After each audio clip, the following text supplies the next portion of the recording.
Hey everybody, welcome back to Unlimited Commander. I'm Adam and I'm joined tonight, as always, by my lovely co-host Matt. Matt, how's it going? You know what? Not too bad. This week has been really fun. I had a friend show up over this week, and we got to hang out for a little bit. But I had my first "is the new generation okay" moment this week, Oh, and I wanted to talk about that. Now, for any of our Gen Z or lower generation listeners, don't run away. I'm not mad at you. Nobody's going to say anything bad about you. Me and Adam are old. I've accepted it. Adam's still fighting it, but at this point, we're getting up there. This gray that originally started when I was 16. I'm not 16 anymore. It's not an excuse. But I am very careful about, like, I was a teacher for a long time, so I was very careful about, like, when I was your age kind of stuff, or, like, talking about, like, the group of the generation. I used to get on parents because they'd be like, this generation doesn't want to listen. I'm like, no, this generation is just like the last one. They want to do everything, all the same things you want to do.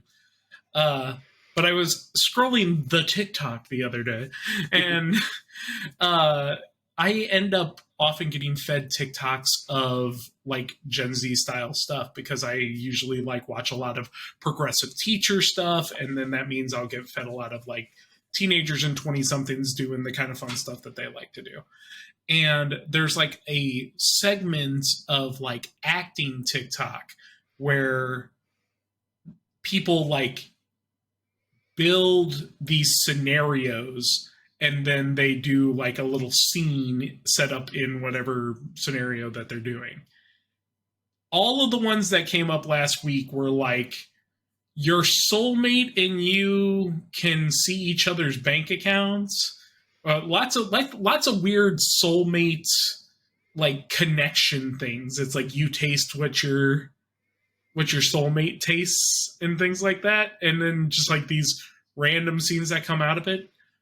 Or complete dystopias of, like, the government, like, setting up Hunger Game-esque challenges, but they're really like Squid Game almost level of wildness. It's like, every day a shape appears on your forehead and you have to guess what that shape is without looking in a mirror or seeing anything, or you die.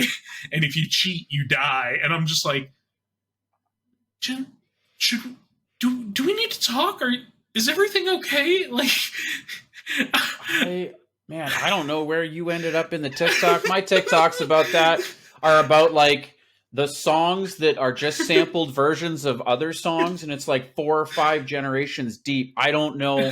Are you okay? You need to talk? That's what I'm wondering too. That hit me too. Like, I'm just like, if this is like, I'm like, I don't know where these all come from. Well, like, originally I started there, right, where it was like the acting things were like there'd be a song going on, like, it's like Poet Soldier King or whatever, and then they would try to do some kind of storyline based on that or whatever. But then it just started going weirder and weirder, and I'm just like, what is going on with my algo right now? And my algo betrays me all the time, but it was real bad this past week. Man, it did you so dirty, I gotta tell you, because I ain't never been down that hole, and I've been down some holes. But generally, I don't understand the TikToks anyway. Like, I have like 3 posted, and they all had like 25 views, and I was like, yes. Yeah, another show of my age. I was big into Vine when, like, shortly after Vine really, like, dispersed. Actually, like, I started getting into, like, Vine compilations on YouTube and things like that, and I got into a lot of the old Viners. And then I was like, oh, TikTok will be the same thing, right? And, like, sometimes it is, kind of, yeah, but a lot of times it's not. And I'm just like, okay, I'll try.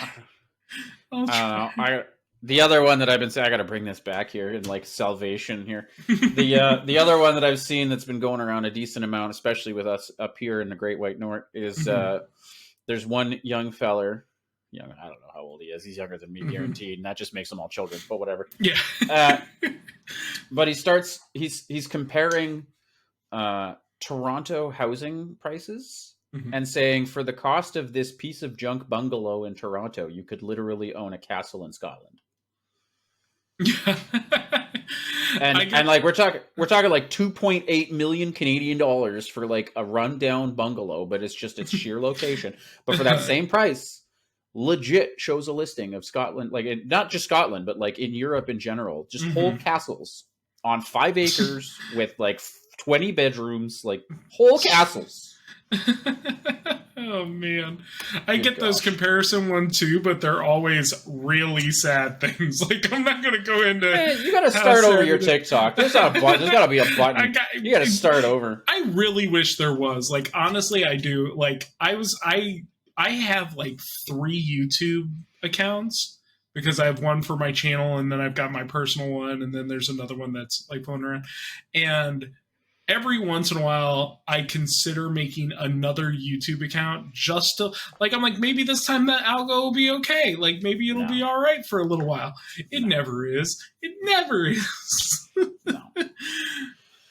No, it sucks and the world sucks and there's nothing you can do about it. But you know what you can do? You can record your show at night. If you're wondering what's going on with all of our lighting and stuff, life got in the way a little bit today. And, well, just in general, you had a visit from one of our friends, as we've discussed previously. Mm-hmm. And there was some stuff going on in our real world. So we decided we were just going to push it to tonight. So if you're wondering, this is the lighting setup for my stream. So just because I was spending 20 or so minutes before we sat down to record and I couldn't stop myself from being whited out by my monitor and stuff, trying to like change it to like daylight in the back. It didn't work. Yeah. So we're streaming at night tonight. So if you're wondering why we're a little less energetic, perhaps it's because we're old and it's getting late, close to bedtime. So we're going to do our best. We're going to try and crush this out. And we are going sausages. Hey, right on. Libby made a delicious pot of soup that was just kind of fridge soup, and it's pretty good. It's pretty good. That's awesome. But what are we talking about today, Matt? Today we are talking about battles.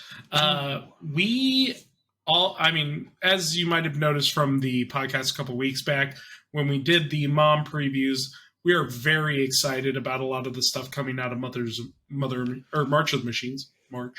Only one machine. Yeah. March of the Machine. We're really excited about what's coming out of the set, and we wanted to showcase the new permanent type because this has never existed before, and this podcast didn't exist when Planeswalkers just came out of the blue. So we thought that if we were ever going to do an opportunity to get to like feature a new permanent type, a new card type, and talk about it, this would be a good time as any to do it. 15 years, right? It's been a while since Planeswalkers came out. Lorwyn, I believe, is the October 2007. Mm-hmm. Yeah, it's awkward. And so if we extrapolate that, I mean, I'd love to be doing this in 15 years, but if just in case. We might as well like cement in on battles, right? While they're get in while it's hot. I mean, we're only going to be in our mid 50s. It's not that big a deal. Yeah, it's not going to be no bigs. It's fine. Yeah, hopefully by then, someone will want to buy a T-shirt. We'll hope. Beer and tapas. So we decided that we're going to go ahead and go through. What battle is real quick again? Just give a quick refresher for anybody who missed the preview. If you want to hear some of our thoughts on the preview cards, you can always go back to that episode and listen to that. But we're going to give you a quick rundown of what battles do, a little bit of trivia that has shown up because of rules questions asked by our good friend Light and interpreted by me and a bunch of other judges. And then we're going to talk about some of the cards and decide whether or not battles are good, whether or not there's something that you want to run in Limited and Commander, similar to our Is It Good series with the randomizer. Mm-hmm. So a battle is, as we've stated, a new card type. It is its own kind of card, just like sorcery. Oh man, this is gonna be a long night. Sorceries, instants, etc., etc. So it is a new one of those, and it is a new kind of permanent that you actually attack. It comes in with a number of defense counters, as noted on the bottom right-hand corner of the card. Usually comes in and has an enter the battlefield type effect when you cast it, and then once you remove all the defense counters, either through damage dealt by direct spells or effects, or by having your creatures attack it and remove defense counters, or other shenanigans, which some cards may or may not interact with it, then you can exile it and cast it without paying a cost for its backside, which usually some sort of permanent. Occasionally, it's a spell. Yeah, I think that's a perfect rundown of what's going on. In general, it flips over. It casts for free as some kind of spell. Usually it's a creature, but we've seen some other ones. So with that kind of foundation laid, we can talk about some of the weird things that kind of came up because of battles coming out. So, like we said, battles have a protector assigned to them. And that makes it so that you, as the player who's playing the battles, can attack the thing so that you can get the spell you want. Because of that, they added in a couple of rules that are a little finicky. And thanks to Light for asking some weird questions involving Astral Dragon to Classic Light. Help set up me looking through the CRD and a bunch of us judges kind of talking to get an idea of how we're going to have to rule this when this comes up. Because it wasn't as intuitive as I thought it was, but it makes sense why they ruled it the way they ruled it. So one of the big things is battles that become creatures, if you like turn them into a creature and they don't lose their other types, they can't attack or block. And they're built that way intuitively so that you cannot use a battle to attack itself. Because even if you assign a protector to it, you technically still control that permanent. So if you were able to turn it into a creature, like a 3/3, you could go, I swing it at itself and take defense counters off. That's probably what they were trying to stop. And so a battle that becomes a creature can't attack or block. If it ends up being an attacking or blocking creature, it is removed from combat just to keep that from happening. If an animated battle dies, meaning it takes the combat damage of another thing to 0 toughness, it will die instead of exiling for the cast trigger. So if it loses its defense counters at the same time it would die as a creature, it dies as a creature. You don't get to choose. There's no stack priority on that. It just happens that way. Also, if it is a creature and someone attacks it, it does take combat damage and lose its defense counters at the same time. I haven't yet figured out if it also deals its power in damage. My intuitive idea with it is no. Well, but I'm not sure. So, like, the only time that a creature deals its damage is either when an effect causes it to, such as bites or fight spells, or an effect that says, like, a fling, for example, a fling type effect, or in combat. And since it cannot enter combat, I think not, but because it's not in combat when it does the other effects, I think those would probably still work. I'm pretty sure that intuitively that is right, and I'm willing to go out on a limb and say play it that way for now, but if we end up hearing something if we end up hearing something about it at a major tournament and it doesn't end up being that way, don't be surprised. It's just the way things happen sometimes. And then the other big change because of this was tokens. Token copies have changed. You want to talk a little bit about that? I do, because this one I like a whole bunch in general anyway, because I like playing the card type. So basically what happened forever and a day ago was when you had a token copy come into play, which happened very rarely, by the way back in the day, you would just make a copy of the front side of it, and then that would be a token. But they've been releasing untold numbers. Actually, we could find out the number, but I don't care to look. but they've been releasing more and more transforming cards, or that's not the only word for it, but either which way, double-sided cards anyway. Double-sided cards, you always just made a copy of the side that was showing, and it didn't have a backside. They've now changed this so that a token copy now inherits all of the abilities of both sides, not the abilities, but like they inherit the both sides of the card, so that you can transform a token copy of something if it should happen to meet its transformation criterion. For example, I like the werewolves from way back in Innistrad, and every time we've seen them since. And it was always a thing where if you made a token copy or even just a clone effect, you were just stuck on the one side. So you'd like hope you could copy the good side of a werewolf, because werewolves always have a good side and a bad side. Yeah. And now what happens is if you make a token copy of it, for example, Rite of Replication is a very popular one in Commander, that makes a token copy of a thing, or if you kick it, it makes 5 of them. Super cool. Now it will be able to transform with Night and Day. So Night and Day still gets tracked if you make a clone of something. Why you would make a clone, like a token copy of something, and then not track Night and Day once it's already out. This is a moot point. That's the long and short of it. Yeah. Clones are two-sided cards now if they copied a two-sided card. Yeah, specifically if they are token copies. And the card that they copied that's two-sided is a transforming two-sided card. So when it comes to modal double faces, it doesn't copy both sides.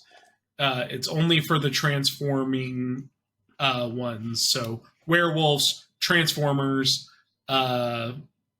incubate tokens, those kind of things.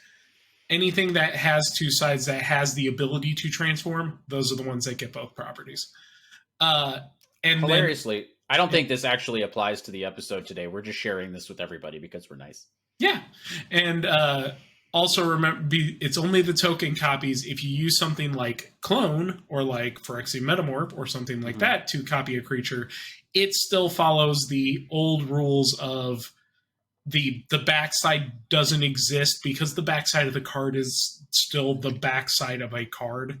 Of a Magic card, yeah. Yeah, so it just doesn't get those properties. So, sorry. I guess. Yeah, and I guess this came into effect because you can make copies of tokens, and now they actually have a transforming token. So that's more where this came into play. Actually, speaking of battles, because they exile themselves, cloning them or copying them doesn't actually matter, because it would exile and not come back because it's a token. Yep. There's one very niche thing that Light brought up, which actually does work. So you make a token copy of a battle. You turn that token copy gets turned into a creature. You make it human, and then you use a card like Moon Mist, which transforms all humans. And then it will transform into whatever's on the backside. The downside being, if it's not a creature on the backside, that's bad for you. Because if it's the Planeswalker, it doesn't have any loyalty, so it immediately dies. If it's a sorcerer, you didn't cast it, so nothing happens with it, it just goes away. So it would only work for transforming the creatures into creatures. But it does work. It's just a really long, convoluted way of making it work. Yeah, classic Light finding something that corner case. Super corner case. You, as a general Magic player, are not going to have this come up in your games. Absolutely. Potentially ever. And I only share that because I want people to understand what it's like for the judge aspect of things. Like, people will ask you questions like this, and you're like, I mean, yeah.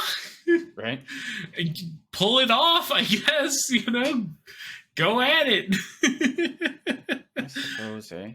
Because, and like, I gotta wonder. So, like, does Moon Mist, for example, work for the Planeswalkers, the double-sided Planeswalkers? Like, it would transform, so if Vryn Prodigy, right? Yeah. It would transform Vryn Prodigy because it is a human. It does transform. But doing so would transform it into a Planeswalker with 0 loyalty counters on it, and it would immediately go away. That's at least the way that WotC has cleared it up at this moment, currently. Okay. Which, we'll see. Sure, I guess. I mean, it makes sense because, like, a Planeswalker's rules state that, like, it enters the battlefield, and it never entered the battlefield. So, like, unless you could, oh my gosh, no, we're not getting into this because now I can think about things like, I don't know, like the Ozolith that takes all the loyalty counters off of something, and then you can just apply them to something. Oh yeah, Put loyalty counters on it through what is that white card from New Capenna? Yeah, that. And then transform it.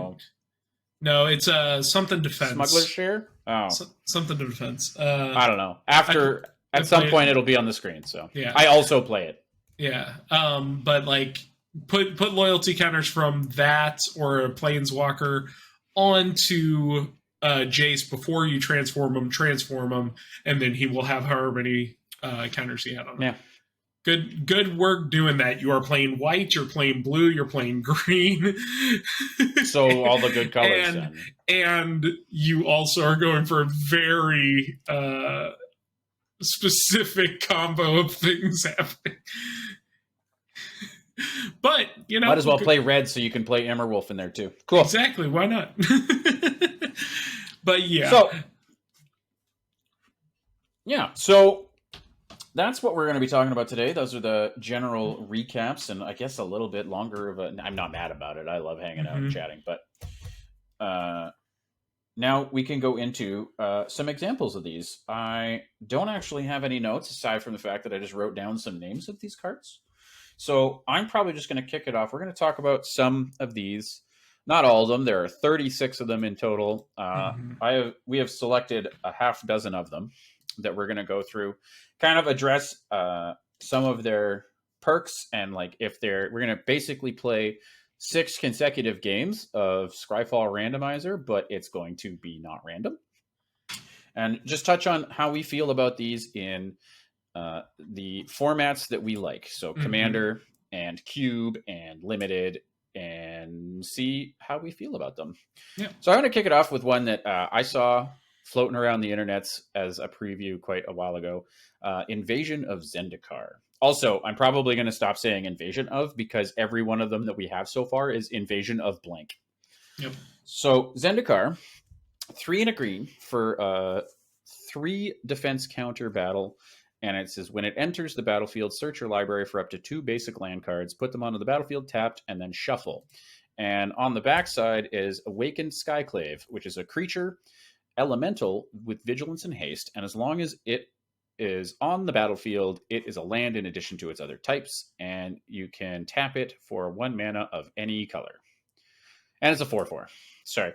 On Scryfall, these things are all sideways still on their backside when you're looking at the pile of them. So like, I'm trying not to do this. So I guess I'll kick it off. I like this one a bunch. Yeah. I could see it fitting in a lot of places. I'm going to probably go with like, yes, in Commander, maybe in Cube. And depending on what you drafted, yes. I think so. So this is a really interesting one because, I mean, like, just getting 2 basic lands and put them on the battlefield tapped is great. Like, it's good. Mm-hmm. You're going to do great. The cool thing about this that was pointed out to me by some builders is that since it is considered a land in addition to its other types, when it goes onto the back, it triggers landfall. So if you're playing a landfall deck, it adds 2 lands and then adds another land when it comes out. Yep. That's the Ashaya thing. Mm-hmm. Yeah. And, you know, having another tiny Ashaya that also gets you a couple lands in the process doesn't hurt. It's not bad. So I think that this will definitely, you run this in any limited pool if you're playing in that color. And then I think that this will definitely see play in a lot of like Commander decks. Probably not going to be super good in like Standard, but that's because right now Standard doesn't have a lot of landfall. So what are you going to do? Maybe an Explorer though, possibly, depending on what you're dropping. Maybe it depends. Like, so here's the thing: is Explosive Vegetation, which this looks a whole lot like, kind of had its day and I feel like people are not super hot on it anymore. Mm-hmm. Two lands is great, but 4 mana, especially in like Commander, not great. Mm-hmm. And then like Explorer, I don't know the full depth of the pool in Explorer, but I do know that 4 is probably pretty hot for a mature format like that. Mm-hmm. I think that's true, and I also think that like long time ago, I stopped playing Explosive Vegetation for the thing just like it, except it searches forests and they come out untapped. So Sky Shroud Claim, something like that.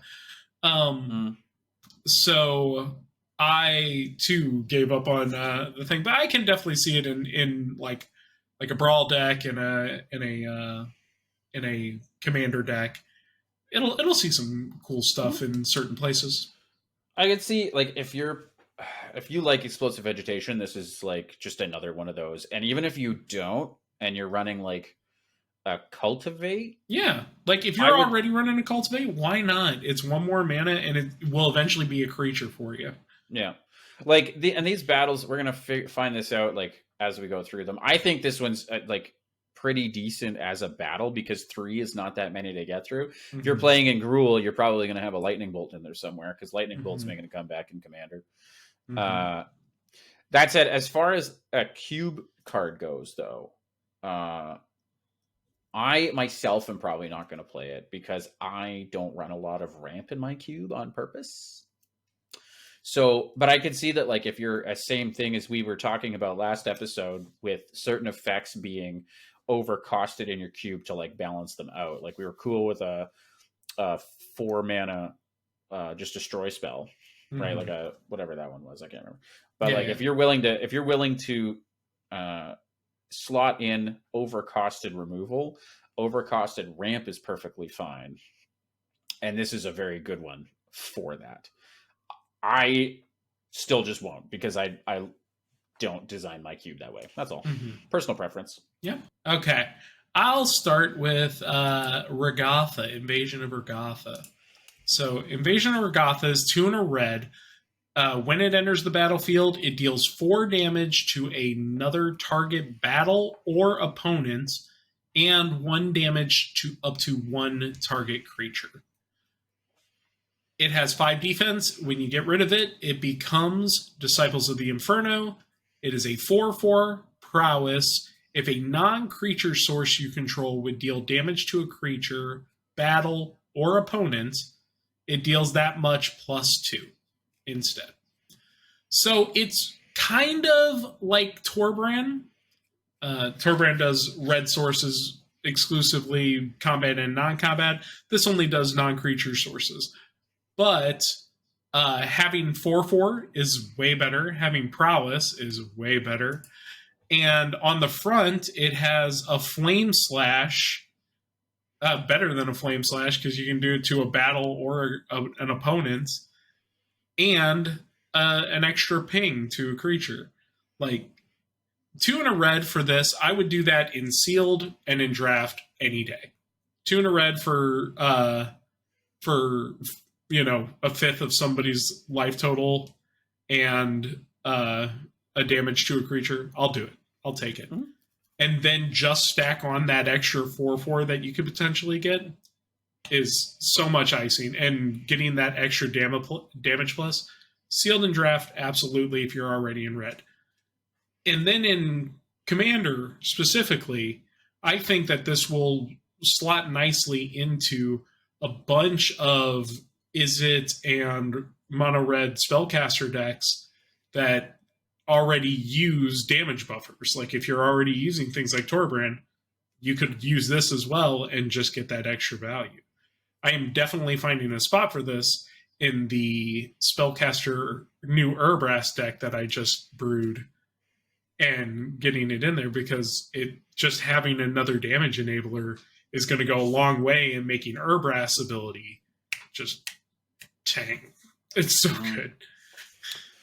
Like I would say that just from this in constructed that I would be aware of how the rest of your deck is constructed for this one. Mm-hmm. I don't see this slotting anywhere more than like the ones you said, and the ones you said are going to be great with it because you're going to have the lava axes in hand to take this thing out and get it flipped over as fast as you can. I just don't see like five defense counters is quite spicy like anywhere else.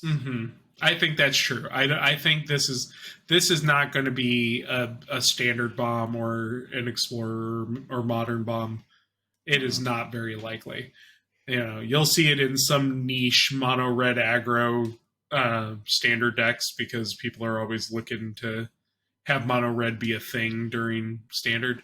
But it usually is, though. Yeah, it usually is. And like, I mean, hey, why not have an extra 4 damage hurl at somebody's face if you feel like you can make it fit? But I don't think it's definitely not going to see top play. I don't think. I'd be blown away. I'm not really sold on it for cubes either. I think that it's a little too narrow. Like I recognize the backside has a good amount of like power to it, but its versatility as a card I think is a little light. It is a little one note, really. Like if you were building with a cube in mind, and like your cube has red Spellslinger as one of its thing, maybe. But like as far as like building generic cubes or whatever, like if your cube's not already planning to just like run a ton of battles so that this can also be an enabler for a battle deck, then it's probably not making it. Yeah. And like at that point, like you're probably playing like, because I will go out and say it now. I'm looking at many of these for my cube. I see a lot of potential in these in like a cube environment as well as commander, and like we've said, like all the other ones, but like specifically in a cube where you're like selectively picking your one ofs. I see a lot of them having a lot of potential, but I also see a lot of them like just singing one note and it's just maybe not enough. And I think this one's on that side for me. I feel that. What else is one that, what one I actually am going to try and cram in though? What? Mercadia. Mercadia. Do you like Thrill of Possibility? You know what? Kinda. It's okay. Do you like Cathartic Reunion? Absolutely, 100%. How about Bitter Reunion? Recently released in Brothers War. The first time we saw that effect on not a spell. How about another one? Let's go. Invasion of Mercadia is 1 and a red for a battle that says when it enters the battlefield, you may discard a card. If you do, draw 2 cards. Same text as everything else we love. Has 4 defense counters. And on the backside, which, if I'm being frank, I don't really care. But it is Kieran Flamewright. It is a 3/3 Goblin Spell Shaper. It has 2 and a red and tap it and discard a card. Create 2 1/1 blue and red elemental creature tokens. Creatures you control get +1/+0 and haste till end of turn. I actually think that the backside is the weaker part, but another effect in another card type to do that little double rummage effect that we have all come to know and love in all sorts of different archetypes, whether it be your red graveyard artifact reanimator shenanigans with like Doretti and stuff like that, or Faldorn super duper loves this. All sorts of different anything. Red has either rummaging effects or impulse draw. And I don't know about you, but I much prefer the rummage effects in red.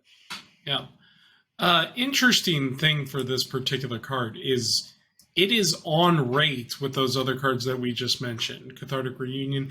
It is the exact same mana cost with the additional upside of if you manage to get rid of it, it gives you a creature. And that creature could potentially give you more creatures, which is cool.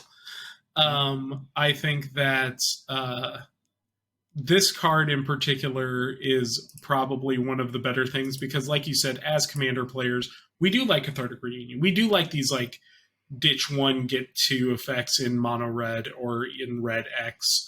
That it helps enable graveyard stuff sometimes if you're playing red black, all kinds of fun little things. But the fact that it is just the same mana cost as the ones you'd already be running, there's no reason not to, because you're going to do that effect. Question. Mm-hmm. On the whole, like Commander, or just generally speaking, any of these like long memoried formats, are we at the point where now we're going to be picking and choosing between this effect? I think for singleton formats, it's a little more up in the air. Because, I'll be honest, I am more likely to run something like Big Score than I am to run Cathartic Reunion. Because even though it costs 2 mana more, getting those 2 treasures is such a bonus for mono red, which usually lacks a certain amount of ramp, right? But that being said, I think that if you are in that tank where you need to do stuff, there is an amount of picking and choosing that already happens. And I think that this one ends up getting shoved ahead of the other 2 that we just mentioned, only because it adds another element to the game. So, but because I can think of like at least 6. Yeah, and there's a lot. You can't run your whole commander decks like on average of 10-ish draw spells, right? Yeah, and you can't run your deck on these. They're like smoothers as much as anything else. So if we're looking at like, I'm gonna not list them all on the screen, but like, I might actually. Well, I'm not gonna be able to do it. But if you look at so we've got Thrill of Possibility, we've got Faithless Looting, we've got Bitter Reunion, we have this thing, we have Cathartic Reunion, we have Big Score, and we have Unexpected Windfall. Am I missing any? Please don't tell me if we're missing any. That's 7. That's lots. That's lots, right? But like in my mind, I love Bitter Reunion. I think Bitter Reunion might have been my favorite card from Brothers War, which is wild to say because I don't actually play that much red. But when I play red, I want Bitter Reunion. It's so good. And I would pick Bitter Reunion. I would definitely pick Big Score and Unexpected Windfall because of the treasure tokens. And then if I'm like in a 4th slot needing another draw, I'm probably picking Mercadia. Because it's just, to me, it's reading as strictly better than Cathartic Reunion or whatever. Faithless Looting is up there too, just because the flashback makes it insane. Yeah, and so I will say that like at least we're getting to the point where we have each of them is like slightly different enough that maybe there's some that do better. Like I will say in Thrill of Possibilities defense, it's an instant speed spell. Absolutely. Cathartic Reunion does discard 2, draw 3. Unexpected Windfall and Big Score are only different in that one is 2 and 2 red, and one is 3 and a red. So, like, depending on what your deck needs, I do like that we're in this zone where, like, depending on what you need, you can probably find and pick and choose. But I think that personally, I think we're good now. Yeah. I in our long-term formats, I don't think that we need any more of this. If anything, they need to mix it up with something similar with Impulsive Draw or something like that, I'd like to see, this is a bit of a side tangent, but I'd like to see a card that does mix this, where there's an additional card cost to ditch from the hand, but then, like, discard from the hand, but it would be like, exile the top 4 cards of your deck, and until the end of the next turn, you can play these cards. And so I think they're playing in that space a little. I see where you're coming from. Sorry for cutting you off. No, you're good. March of what you calls it, the red one. Endless Joy? No. March of Reckless Reckless Joy, Joy. March of Reckless Joy, because you can exile a red card from your hand to cover 2 of the X. Yeah, yeah. And those ones are till the end of your next turn. And that's an instant speed. So, like, they're there. Mm-hmm. I we could love see that. more of it. I want to see more of it. Yeah, I want to see. Because Reckless Joy is good. I don't think it's bad. It just sometimes tends to be. It ends up being a little bit side, and I wonder if it's because until you start discarding 2 or 3 cards, it's not like super valuable. You know what I mean? It's not as good as if you just ditch 1 card to help deal with the cost situation. I don't know if you ask, like, I don't like Impulse regularly anyway, even though like I play a Faldorn deck, but that was me like stretching myself because I don't like it. But I jam March in there, but like anytime that because like you can pay mana into it or you can exile, and like they pay 2, so like you could still pay 2. Sure. You would only get 1 card out of it, but it's still like 1 card later, and if you exiled 1 red card, then you're at 1 mana, some you didn't want from your hand, and then you still get the 2. So like you're still kind of, it's still on rate. Yeah, yeah. I think though that when you're dealing with it, maybe since there is a finite time limit on it, you may want rate to be a little bit higher for that particular, or lower, whatever, the value to be a little better. I don't know, maybe. I guess we can just jump in because I don't think it's written down, but we can say then, speaking to what we were just saying, Invasion of Kaldheim for 3 and a red for 4 defense counter battle has, when it enters the battlefield, exile all cards from your hand, then draw that many until your end of your next turn. You may play cards that. Oh, there you go. Exactly the space that, or in a very similar space to what I was just talking about. I think that's awesome. I think that's super cool for a commander thing, especially if you're doing something that likes impulse draw, like you said, like Faldorn or something. That's super cool. Its backside is not really, like, I'm not super sold on it because it says a lot of words I don't like. But Pyre of the World Tree is an enchantment that's on the backside, and its text is discard a land card. Pyre of the World Tree deals 2 damage to any target, and whenever you discard a land card, exile the top card of your library. You may play that card this turn. I don't like any of the words on here, but that's just my own personal preference. It's not because they're bad words. It's because I like to keep all my cards. I still play Reliquary Tower. I actually really like that. Like, I'd have to like get into it a little bit to figure out what I would do with it. But I do think that it's really cool space to play in. I always like the landfall decks that are also like discard decks, like lands decks. You saw one of my lands decks. So like kind of playing around in that space is really fun, and then being able to, because essentially whenever you discard a card or a land card, you're doing a shock, but you're also cycling in a sense, right? It's impulsive cycling, but it's cycling. And I think that's cool. I think that'll be a really neat thing to play with. And apparently so does the internet, because it's already at $1.63, which isn't super expensive, but it means that someone's paying attention to it, you know? And like, we don't have the in-hand prices for these. We're just looking on Scryfall, and we are technically recording just before actual release time.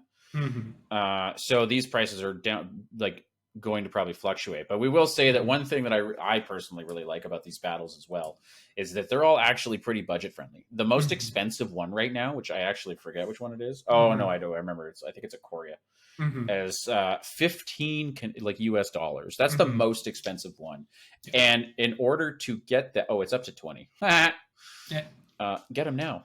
Only because I took it off the list, but like, Invasion of Ikoria is an X green for a 6 defense counter battle that says when it enters the battlefield, search your library and or graveyard for a non-human creature card with mana value X or less, put it onto the battlefield. If you search your library this way, shuffle, and then it transforms into Zilortha, Apex of Ikoria, which is a legendary creature dinosaur, 8/8 with reach, and for each non-human creature you control, you may have that creature assign its combat damage as though it weren't blocked. The backside's not great, but it does look a whole lot like Green Sun Zenith. Did you just say the backside's not great? No, it is great. I just first like from the perspective of okay, so we're gonna get into this later on down the line as part of our closer. I already wrote it down, and we can discuss. I will say that most of these are going to be powerful on the backside, but we'll get to my personal opinion on them down the line. Yeah. I mean, a Green Sun Zenith is still keeping it like a $20 price tag too. Yeah, yeah. It's one more green than a Green Sun Zenith.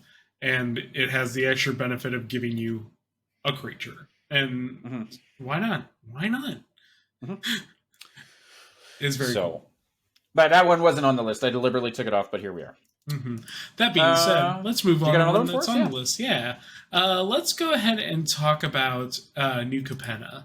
Invasion of New Capenna is a white and a black for a siege with 4 defense. When it enters the battlefield, you may sacrifice an artifact or a creature. When you do, exile target artifact or creature an opponent controls. So, nice little removal spell, exile ability, and it makes you sack an artifact or creature. You might have noticed it's in black-white, which are the go ahead and sacrifice creatures for value kind of thing. On the back, it turns into Holy Frazzle Cannon. It is an equipment that equips for 1. Whenever the equipped creature attacks, put a +1/+1 counter on that creature and each other creature you control that shares a creature type with it.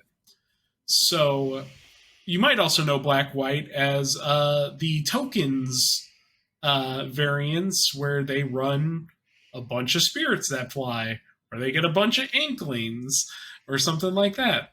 This is a good way to zombies too, yeah. And this is a good way to pump up all of those creatures all at once with a nice little equipment thing.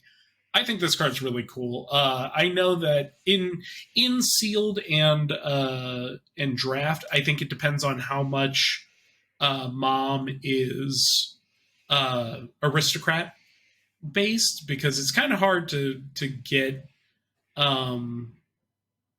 as many token generators going in sealed as you might want or something like that.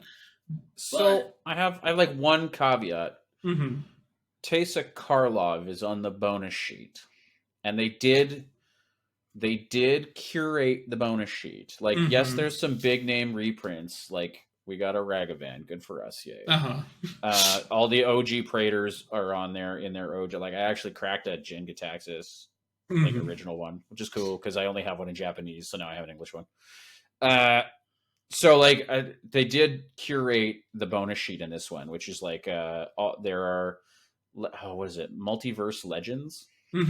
Yeah. So in draft boosters and the other boosters, of course, but in draft boosters, you can crack Legends of Days Yore and then play them in your sealed pool or your draft pool. And Teysa Karlov is one of them. The Death Harmonicon one. Yeah. I will say this. If I see Teysa Karlov, pack one, pick one, I will definitely be looking for this to get passed around the table in order to do stuff. I don't know if I'll pack one, pick one this in the hopes that I get a Teysa Karlov. No, like, you're correct. That statement is infallible. What I'm saying is that, like, because they curated the list, I'm pretty sure that there's some sort of like, there's got to be some sort of black-white aristocrat-y nonsense, right? And I think that that's true. I don't think that they would have made the black-white battle this if there wasn't. So, like, hopefully, some kind of. Did you see the green-black one? Anyway, carry on. Oh man, but I really like this card. If I am in black-white and I have some good sack effects and abilities, we also know that they made that functional reprint of Village Rites. So there's some sacrifice things going on in the set. Corrupted Conviction, yeah. So that's along with that and this, if there's a good enough token generation or good enough creatures to put out to get some value, some die trigger values going, then yeah, you definitely pick this in draft, or you play it in sealed if you have a good enough black white pool. But I'm really looking forward to this in Commander. I'm looking forward to it in a cube environment that is, focusing in on an aristocrat setup. I think this is a really cool card. This is probably going to go in our cube, the cube that we're doing, since black white has setups to where you could go lean into aristocrats. This is a great card to add to the addition of that, and I think it's super exciting to play. And no, it's super on rate too. Like again, backside notwithstanding, like they also have the other functional reprint in this set. I can't remember which one the original one is or what this one is. Oh, it's Mirrodin Avenged is the one in this set. It is a functional reprint though. But for 1 black, you destroy target creature that was dealt damage this turn, and then you draw a card. So you got a bunch of hoops to go through. 2 mana to not get the card, but not have to worry about it also having been dealt damage. I don't know. What's the other one? Bone Splinters? Bone Splinters, yeah. Play? Yeah, Bone Splinters sees limited play. And that garbage is 3 mana, isn't it?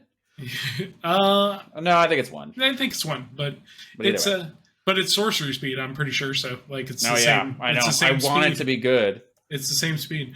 So like, yeah, I think that this card is going to see some decent limited play, and I am very much looking forward to it in some kind of commander deck. I don't currently have any white-black commander decks because I've been keeping myself from playing black so that everybody doesn't hate me. So maybe I'll build an aristocrats deck, and it won't be that bad. Maybe. You're cut off. So I know we had a couple more written down, but I'm looking at the clock and we're enjoying ourselves too much. So I think I'm going to just move us because we've still got more to talk about anyway. Yeah, let's do it. So here's my opinion, and then you can correct me as you see fit. Okay. When I'm looking at these and I'm evaluating them, because the title of the episode is that I'm going to put on the thumbnail is "Are Battles Good?" And I want to know, are battles good? I think that they are as good as their front side. And that is my stance. I don't think that the back sides are bad. I think they're bonus. I think looking at each one of these, and we talked about them in a couple, right? Like I said, the Ikoria one, and you were shocked that I said it's fine. I think the backside to any of them are fine. I'm evaluating these from the perspective of, is it good on its front side? And if you do manage to score the backside, then you're just in gravy town. Because here's the thing. It's a secret. Ready? When you put this under the defense of one of your opponents, you're making them gain life. Whoa! Right? You're functionally giving them life, right? If you want to expend some of your resources to attack one of these to make it flip, it's at the cost of that damage going to your opponent's face. So, and that's it at any point. It doesn't matter how many defense counters are on these things or whatever you're doing with them. If you want a lightning bolt, your choices are the battle that can flip or your opponent's face. You're 1 spell further from winning that game. So if you can pull these off without causing yourself the detriment long-term through the game of giving your opponent's life, which we know as commander players specifically, but also like in a lot of different formats, like Swords to Plowshares is a good Magic card. I'm not here to tell you it's a bad Magic card. I'm just saying that, like, for the investment of 1 white mana, I get to get rid of your problem and I give you some life for it. And that was it was probably worse for me to have that critter out than for you to gain the life. Some of these are going to be worth turning over. You're going to find yourself in circumstances where turning them over is quite simple. You don't actually have to expend that much. But I think that if you go in saying, I can't wait to flip this thing over, you're going to be sorely disappointed. I agree 100% on that, Mark, and I'm really glad that you said it the way you said it, because one of the things that I tell people a lot with Planeswalker decks, if you want to beat a Planeswalker deck, you do not attack Planeswalkers. You do not waste damage spells on Planeswalkers. If you want to kill a Planeswalker deck, you kill the player. You swing everything you've got at the player, with very, very, very few exceptions. There are exceptions, but very few of them. And people think that I'm joking, but like there are games that I've won because people are so scared of Teferi, Hero of Dominaria, that they send 4 to 6 creatures at it at the same time, and that's 4 to 6 creatures of damage that I did not take to the face. And if they had just killed me, Teferi is gone. Yeah. So it's in that notion, it's really, really important. It's super important, I think. Yeah, the best. It's a running gag across all forces of media that you will take in if you like care about Magic the Gathering. The best form of removal is player removal. It absolutely is. That being said, I do slightly disagree with things. I augment, rather. I do think that the most important thing for looking at a battle is looking at the front and going, is this going to be good for your deck? Is this going to work for you? The front is definitely the more important aspect to look at for the majority of what you're going to do with battles. Because the back will end up most of the time just being bonus.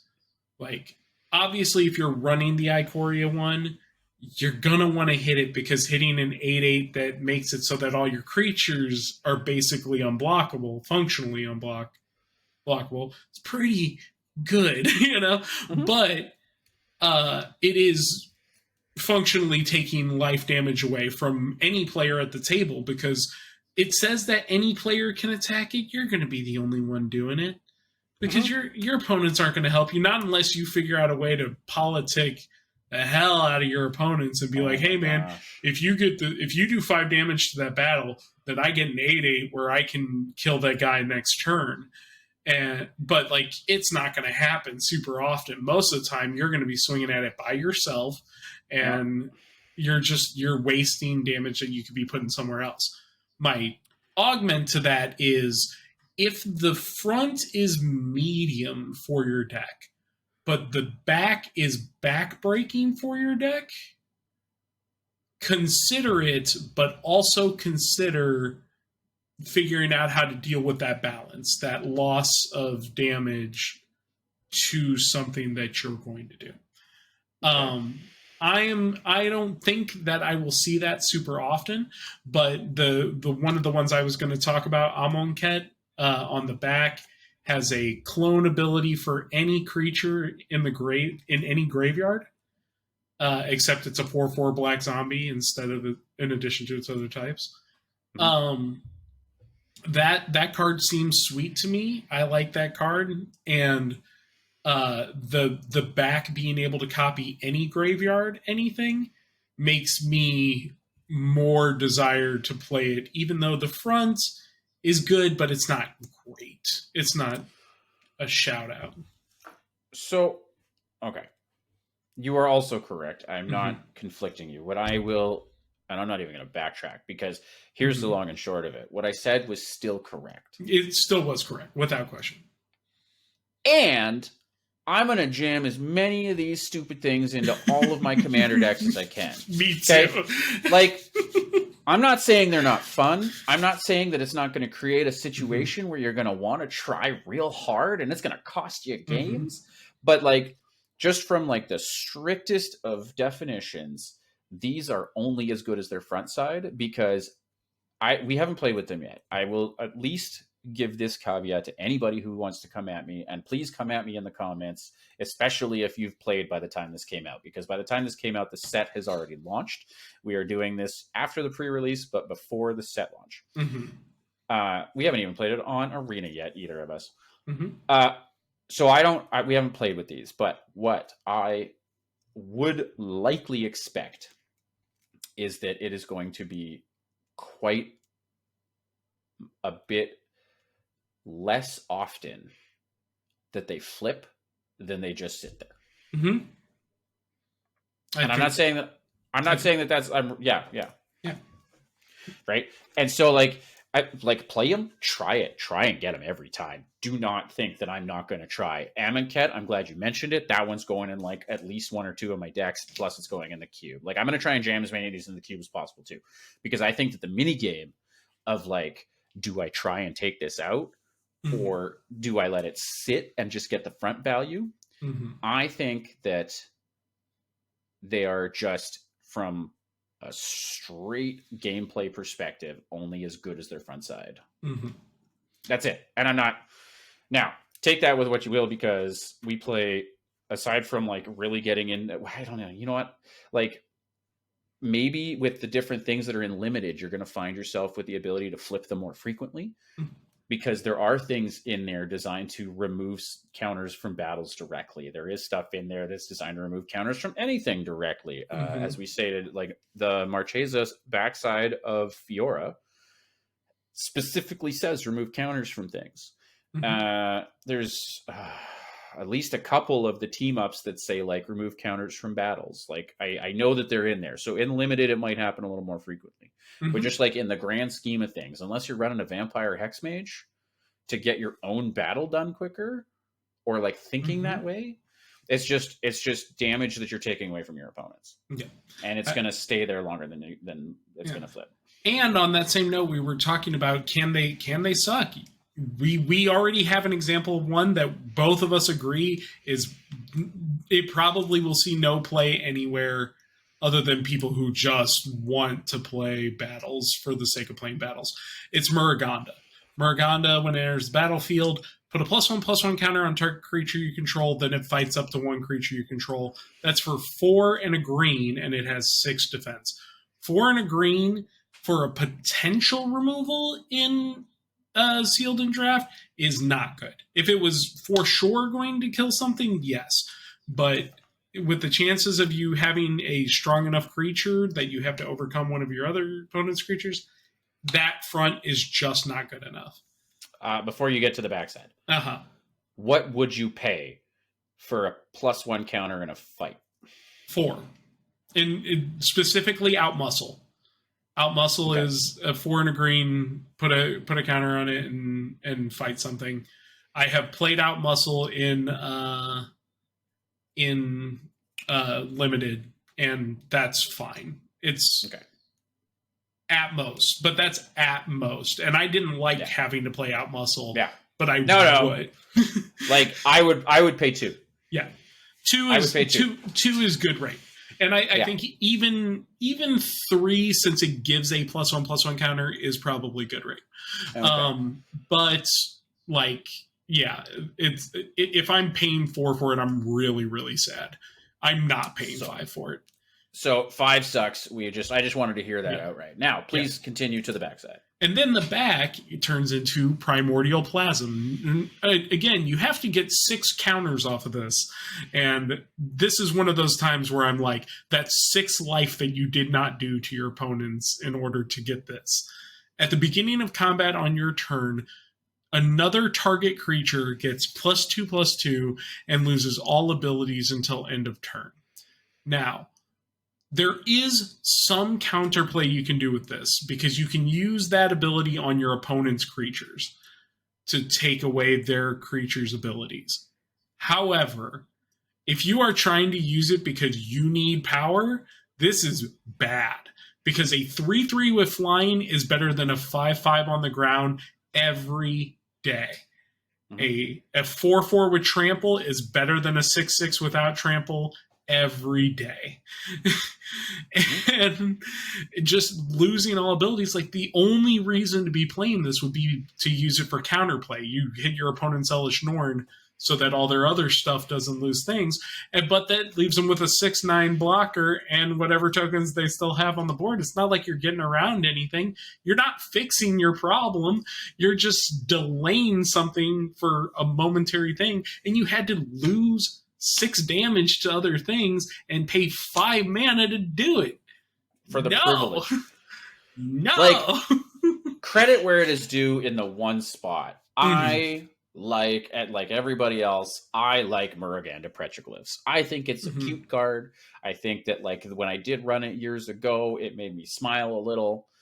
With Muruganda Petroglyphs being 4 mana, I think it's like green and 2 for an enchantment that says creatures with no abilities you control get +2/+2.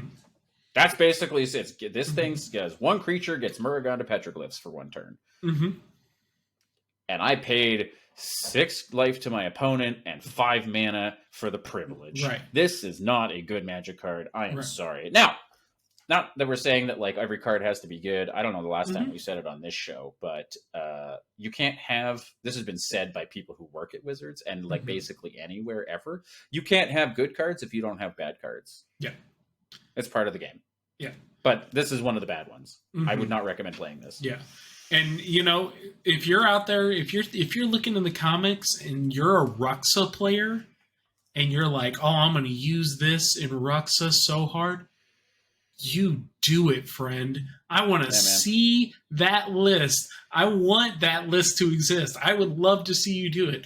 But be real with yourself. For every other deck that exists on the planet, you are not going to play this card instead of playing literally any bite card. Literally. And if you do, you know what you're getting yourself into. That's on you. Yeah, so this or that like Selesnya one that like was like the Dominaria Legends retold or whatever, like from Dominaria United. That like, Jasmine Boreal. Sure. Yeah. You're already 100 times further off than me. Cool. Like that's how awesome that card is too. That like you know it and I only half know it. Right? Like, as we're prattling off other cards, like you know, without looking them up. I didn't look. Maybe I got Muruganda Petroglyphs wrong. I don't know. But I think you got it. It's close. But yeah, so there are battles in here that are just straight trash in terms of playability in any format. You know, with so few exceptions, it should be 0. I wish I could just put that on a t-shirt. So few exceptions, it's basically 0, because that is 100% Commander player thinking. So just remember, when we say 0, that's what we mean. It's like, so it's just, they can be bad, but a lot of them there's a lot of middling ones, and there's quite a few of them that are pretty good. There's a couple of them that I would almost say are auto includes. Like I think that the Tarkir one in Dragons is pretty much an auto include. You know, that kind of answers my final question for you today. I guess since you're just gonna go and like bite my cookie like that. Yeah. I was gonna ask, are you gonna play any of them? I am going to play many of them. So some are auto includes. I bet you are, Matt. Okay, so here's the thing. First off, there are plenty of them that I would say are auto includes into particular decks. But even the ones that aren't auto includes, I'm very excited to experiment with. I would love to mess around with a deck that is like a Battles Matters deck, you know, just something that pops in as many battles in the color schema that it goes into to see how they function in a space that is designed for their uses. For some reason, I see that deck being like black something so that you can use cards like Professor's Lesson. I think that's what that's called. It's a card with Liliana on it that removes counters from things. Painful Lesson. Painful Lesson, something like that. And I see the art. It's Liliana standing there scolding scolding the twins. Yeah, the twins, right. There's Vampire Hexmage, the new Marquesa from the Invasion of Fiora card. All these cards do some cool things. I kind of want to make it with white in it too, so I can use Resourceful Defense, which is the card we were trying to talk about earlier today, so that we can remove counters from battles and put them on a Resourceful Defense just to get them the hell out of there. So that we're both way off, by the way. I got to correct this now because I'm going to forget. Professor's Warning. Professor's Warning. Okay, cool. Yeah. It's going to drive me nuts. Yeah, that card. No, but that's fine. And then Resourceful Defense, and do those kind of things. I want to play in that space, so I will figure out a way to tweak that and make it work and make it fun for me. Whether or not I think a particular battle is necessarily good. Mm-hmm. That being said, a lot of them are just good, and I think that they deserve a place to shine, and we should make them shine. Like, a lot of people say that when you have a deck that's built around something, you need, 20 to 25, maybe 30 on the top end of that something to matter, right? Mm-hmm. There are 36. You actually have room to cut. Mm-hmm. Yeah. I do not have to play 5 color for this. It's not... I mean, you should. Invasion of Alara is awesome.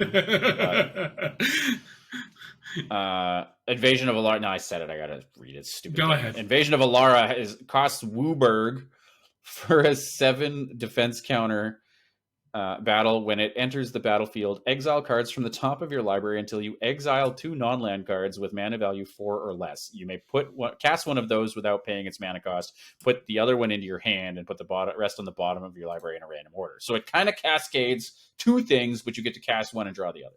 Mm-hmm. And then on the backside, it's a sorcery called Awaken the Maelstrom. It is all colors, and target player draws 2 cards. You may put an artifact card from your hand onto the battlefield. Create a token that's a copy of a permanent you control. Distribute 3 +1/+1 counters among 1, 2, or 3 creatures you control. Destroy target permanent and opponent controls. Each one of those is a separate sentence, by the way. So, they're each different triggers. Mm-hmm. So if you don't have everything on that list, then it doesn't fizzle because each one's a different sentence. Correct. Right. But anyway, I'd only mention it, and that way it'd give me an excuse to put a sweet 5 color card on the screen. Yeah. But I'm with you. I don't know that I'm going to go as far as an entire battle deck, but as I've stated, several of these I think are going to find their way into my cube. I am going to be actively looking for slots to fill into decks with them. This is my Invasion of Amonkhet sitting here in front of me that I have set aside to put into my Scarab God deck, which is, of course, a zombies like this. It says do the Scarab God thing right on the back, so I have to try. Yeah. But otherwise, there's some that, like you said, auto includes. I'm looking really, really hard at the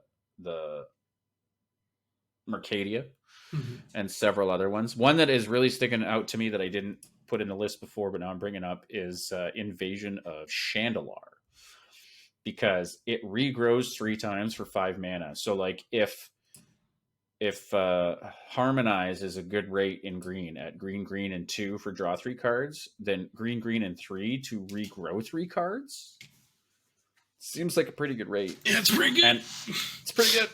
And I mean, the Leyline Surge on the backside, which is an enchantment that says at the beginning of your upkeep, you may put a permanent card from your hand on the battlefield. Also pretty good. It's pretty good, right? So, when I said before, is this good on the front side? Yes, it is. But do you think I'm ever going to stop trying to flip this thing? Right. I know I'm going to be giving away damage, and I don't care. Mm-hmm. I do not care. So, yeah. And we recommend that you out there in listener land, you try these out too. Go out to a pre-release or a release party, put them in your commander decks, play them with your friends, go out on Arena and play them.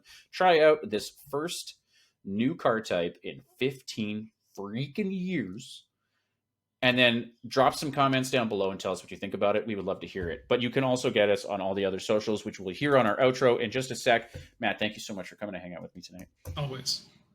I mean that because we're actually recording at night instead of during the day. So it's late for you and I appreciate you. Yeah. It's time for you to go to bed. And it's time for all of y'all to subscribe, and do all the other things. Thank you very much. We will catch you next time on Unlimited Commander. Have a great time. Bye. If you liked what we had to say, consider supporting us on Patreon. Your support goes directly to growing and improving the show. You can also like, follow, and subscribe on YouTube or your favorite podcast app. Make sure to comment or leave a review. The cast can also be found on Twitter at UnlimitedCommander. You can find Matt's Twitch, Twitter, and other YouTube projects at knowledgepoolmtg.com. And Adam can be found on Twitch and Twitter at Adamus_Prime86. Our theme song is Polaroid by Harris Heller, licensed by Creative Commons.